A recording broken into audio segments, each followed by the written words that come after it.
Welcome to TR Unblocked, Simon. I want to start this conversation by asking you just how successful TFWA Can was for Penderyn. I mean, it really was a game changer, wasn't it? Yeah, hi Peter. Yeah, this event was the second version for us. We debuted last year in officially, let's call it a 50% version of the regular show. But I think that gave us the opportunity to understand how it works and what we really wanted to try to do this year. So we were, pretty focused on understanding who we wanted to try to meet, what we were going to try and do. And I think I've sort of maybe explained to you before that our plan for the travel retail world is not about necessarily chasing volumes and chasing the biggest fish, but actually really trying to target where and how Penderyn play out in the channel. It's not just following business for the sake of it. The business obviously has a long lead time. The travel retail customer base, it can take 9 months or more to actually convert a conversation into real business. So the proof of the pudding will be in the summer of next year, maybe. Some things are coming through now, which is great. There were some impromptu meetings, which my network means that we can wheel stuff in pretty quickly. But yeah, it will take time. But in terms of game changing, it did one thing. It won a couple of things. Firstly, it gave us a pipeline of new business, which will continue to feed the travel retail part of our business. And secondly, internally, it probably convinced the Penderyn management that actually, we've got a sustainable element to our travel retail business, and it's something that we can grow and drive and generate profit. It's sometimes challenged that travel retail is not that style of channel, but I think we've proven to the Penderyn team that there is a case for it, and it will deliver for us in terms of what we're trying to do. So your account wins after Cannes. Where does this now place travel retail within Penderyn's overall turnover, projecting a year hence as a business? And do you consider this to be actually a major turning point for the company? I think so. I think if I go back to the time I joined back in early 2020, just around the time the pandemic was setting in, Penderyn had a very localized, if you want to call it, business within travel retail. So it was largely focused on the airports local to the distillery and a couple of ferry businesses. So it was generating maybe less than 1% of corporate turnover. There was no real focus on activation or visibility. But independently, bizarrely, we were the largest liquor brand in Bristol Airport before the pandemic came to hit. So I think since then, we've taken an approach which says that while the pandemic was affecting travel, the airports had no passengers, so that part of the business was closed. But there are other elements of the duty-free industry which benefit from that duty-free purchase, diplomats, military, and they generate some relatively good business. So we were able to open up some of that business across Europe. And actually, the volumes were interesting at a time because those elements were growing. So we've created in 2021 a doubling of the size of the Penderyn, if you want to call it, wider travel retail business. But over the last year, the growth trajectory has been astronomical, if I want to call it that way, and we've grown 2.5 times or more 2022 over 2021. We've got to a point now whereby travel retail is approximately just under 5% of our overall turnover, which if you look at corporate strategy, you probably don't want it to get too much more than 8, 9, 10.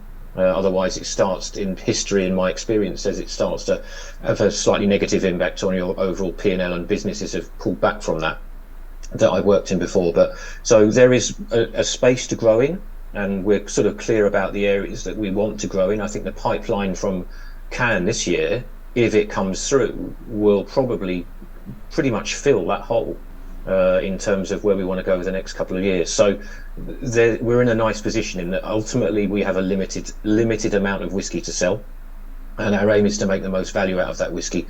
However, using travel retail as a shop window, as a visibility driver, brand awareness builder for those brands to support our international growth is clearly part of the game, and that's where we think we're going. So we're in a good position.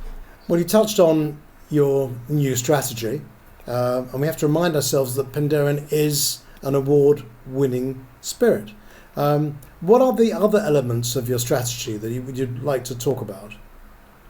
I think, firstly, to say Penderyn is not an old company. We're old in terms of world whiskey. We're one of the pioneers of that particular element, who've been around for 21 years. And we enjoyed the bulk of that success to date in the UK market, particularly in the retail sector.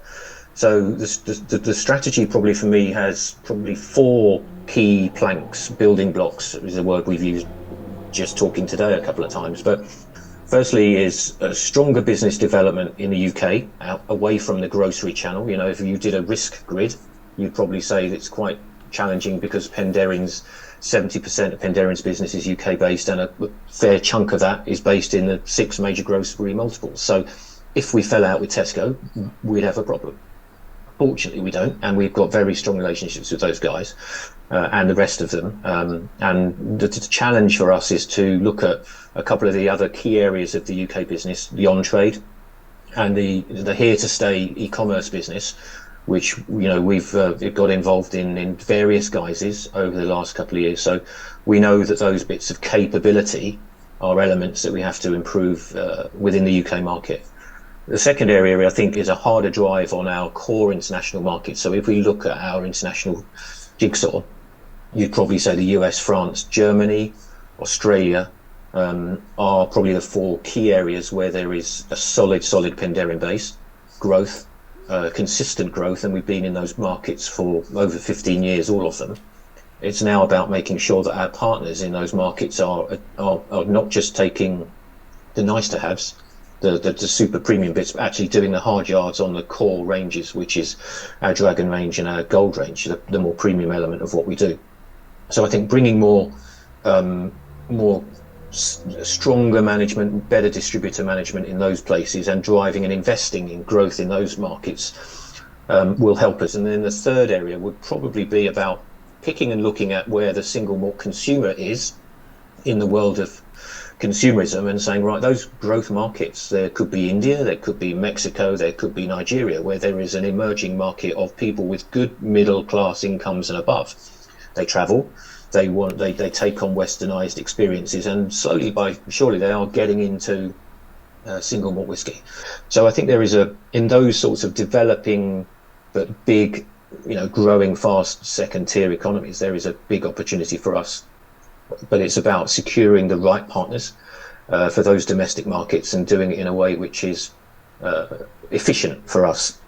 And then I think the final but most appropriate to this conversation building block is really what we do with the travel retail business, and pushing that further forward into supporting that international growth by making sure that with the travel retail community we see Penderyn as a broader distribution as we can be. And one of the things that people say to me, which is comforting and pleasing, is that, well, you guys seem to be everywhere, and I think we're probably more distributed than we actually know about through fair means, or sometimes not so fair, but we get there. But I think the fact that the recognizability of the brand is one of those things. So building that brand piece is a critical enabler to making the UK happen, to make the international markets happen, and go with that. So I think the investments will come in our own infrastructure, in our distilleries and visitor centres. So that third distillery opens again will open in the new year, and it will have hopefully a very exciting consumer experience along with it. So making sure those work, and then also investing in the brands themselves. Well, we'll get to the new distillery shortly. Yeah. I mean, but I want to talk about the Welsh Dragon first, and of course we've read recently of your appointment of Gareth Bale, who's actually playing as we speak as captain of Wales against England.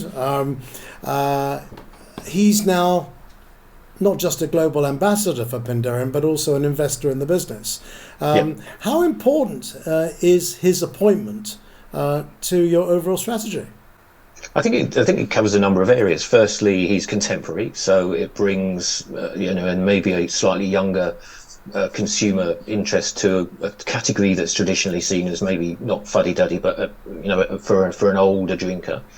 He's Welsh, which is an absolute nailed on. Yes, thank you very much. He's an ambassador for Wales, not just for Penderyn, but he's one of the more visible faces of Wales. And we've been talking as a business about the possibility or the opportunity around using celebrity or a recognizable face with the brand, and it was an interesting move to me. It was, but I think it does deliver, not just because he's doing what he's doing at the moment and supporting driving the Welsh football team, but also because of his own brand. He's very loyal. He's a passionate Welsh person. Interestingly, he's got a huge number of followers as well. Oh, and he's connected in a way that our social channels probably aren't. And he's a teetotaler, so it'll be interesting to find out what his perspective is on whiskies that he wants to develop with us. But and he wears his hair in a bun as well. Yeah, I mean, it's a long-term relationship, so we're not quite clear how he's going to show up in the travel retail world, whether we'll be bringing him to our stand in Singapore or Cannes in the coming years. Maybe not. That's not the case. It'd be lovely to think it might be, but no, I think it's just it's a good investment and it's a good partnership, and we'll see how that plays out. But for sure, I think it puts us on the map and creates some noise, which is what we all like to see. Well, I mean, you talked earlier about the company's exponential growth in the last couple of years, and it's also a company that has invested heavily during COVID times. I mean, this is reflected, and as you just said earlier, in the third Penderyn distillery, which will open in Swansea early next year. I mean, what are the component elements of it, and what will this deliver in terms of increased capacity and the likely impact for your business? Yeah, I think there's a few things. Firstly, we go back to the second distillery, which we opened up in the middle of the pandemic in North Wales, in Llandudno. It was a converted old school building, was derelict. We brought it back to life. I think the key thing about that, and indeed the connection into Swansea, is the relationship we have with the local authorities, with the Welsh government, yes, and the desire to bring what we do as a commercial business into a community and be part of that community. So, Penderyn's original distillery in the Brecon Beacons has basically brought tourism to the area, economy, jobs to the area, which is interesting and really good. But I think the regeneration of an old 18th century copperworks in Swansea couldn't have been done without the collaboration between the local authority, the government of Wales, which has been super supportive, and the community. So I think the biggest compliment is that we want to be part of the world we live in, and bring the right areas to that. What commercially and from a business wise perspective, what those two additional facilities mean is a more than doubling of capacity since 2020. So the exact figure of the numbers of litres of alcohol we will be pumping out is sensitive, so I'm not going to share that, but people can find out if they wanted to. But I think it puts us in a place which makes us a good sized business and a sustainable business. So the new distillery protects the ongoing sustainability of the company through some of the relationships we're building in China, for example. But also it gives the having three distilleries. Some people might say, well, isn't that an uneconomic way of producing a product? Maybe, but it gives us three different musical instruments to play. So we can use the smaller Llandudno distillery to maybe play some games and some experiments in terms of styles of Penderyn. Everything is true to the fact that it's produced in our unique stills, so the base spirit will always be what it is, the base spirit. But the beauty of having three different opportunities and options is that it gives us a chance to take some, do some innovation in distilling techniques, maybe try some different ingredients. We could experiment with rye rather than barley. So there's bits and pieces down the road that I think that structure now gives us. But it also picks up on an important opportunity for you, because the beauty about operating as a relatively small but very agile business, that you can actually produce volumes that are both large and small. But do smaller volumes if you're going to be playing at some ideas for new product development and so on and so forth. Do they actually work in travel retail? Can you make the economies of scale work in your favour when you're dealing in such small numbers? Possibly not. And I think that the current dynamic of driven by the economics with situation we face today is that retailers want to deal with brand owners of substance and of scale.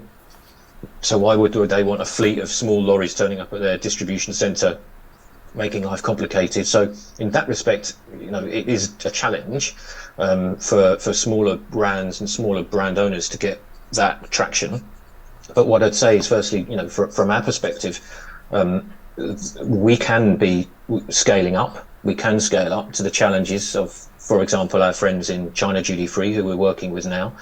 Not only did they, change the dynamic of our business for travel retail when we started working with them, and hopefully our brands are now reaching Hainan Island as we speak. So we'll be visible there. That's a result. We'll take our rightful place in their history of whiskey museums and stores there. So we're talking to those guys about creating visibility, creating activations in the new year.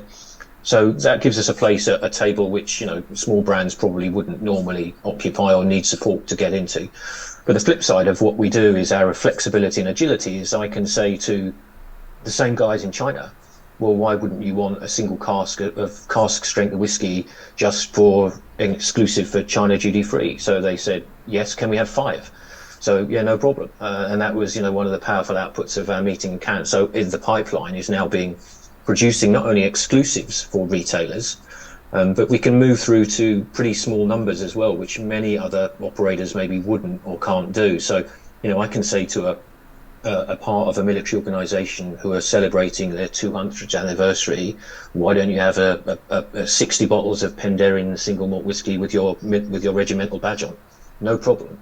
That can do that. So, the other things that we're looking at are how do we bring activations that we have in our distillery visitor centres into the travel retail world. So one of the things we do at the VCs is a unique bottling. So you turn up and you bottle your own whiskey from a cask, you write the label out and you say it's from me to you. Nice. And this is bottle number 1 of 60 from this very small, super lovely sherry cask, whatever.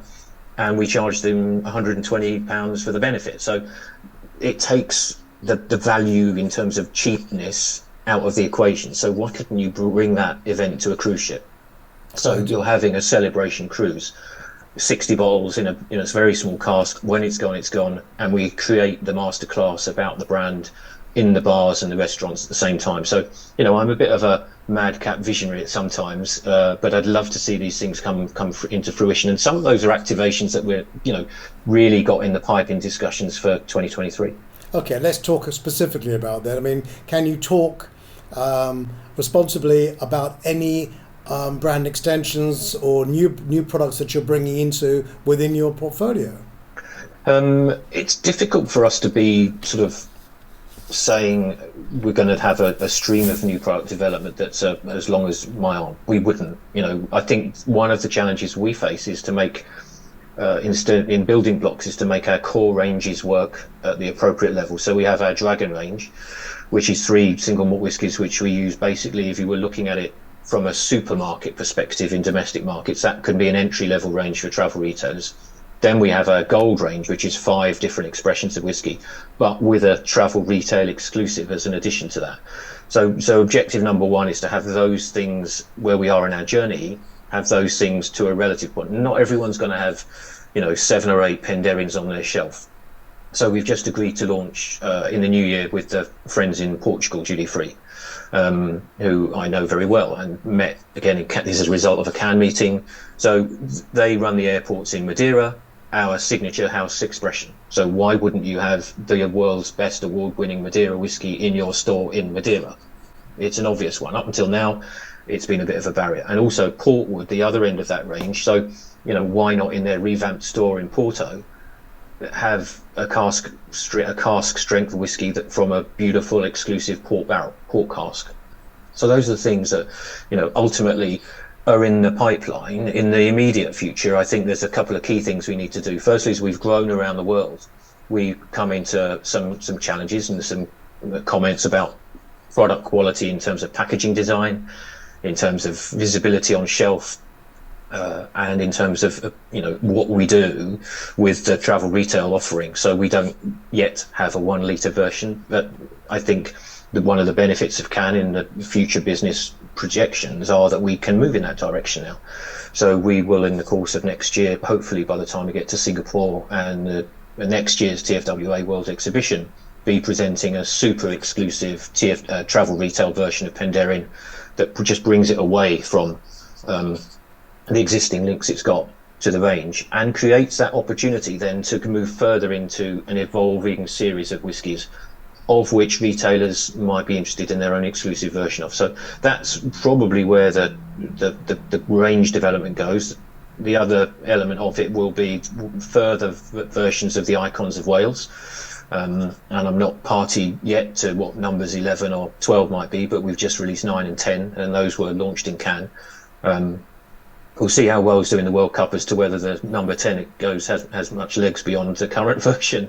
But certainly the headliner, which was the distinctive packaging product that we shared in Cannes, produced a lot of noise, and we've taken that to a few other domestic market events around Europe and beyond, and it's been received really well. So evolution of that Icons of Wales series, and then again there's always this opportunity for very, very limited edition single casks that are open to the travel retail community should they wish. And we've spoken so far to our local friends at Dufry about producing a Penderyn single cask limited edition, maybe just for Bristol and Cardiff airports, and they're happy to get involved in the selection of that. So there's the evolution of the ranges, and then there is the further work in terms of specific novelties and limited editions, which I think are part and parcel. But the major job for travel retail is to embed the core ranges and get us permanent space that reflects what the category needs to do. Now, involvement in the community is one of the things that you're especially proud of as a Welsh brand. Can you just briefly give us some examples of your involvement? Yeah, I think firstly, that original home distillery is based in the Brecon Beacons National Park. So you're in an area of outstanding natural beauty. So we contribute to that area in terms of tourism, in terms of jobs, in terms of employment, and that's a fundamentally community-focused business.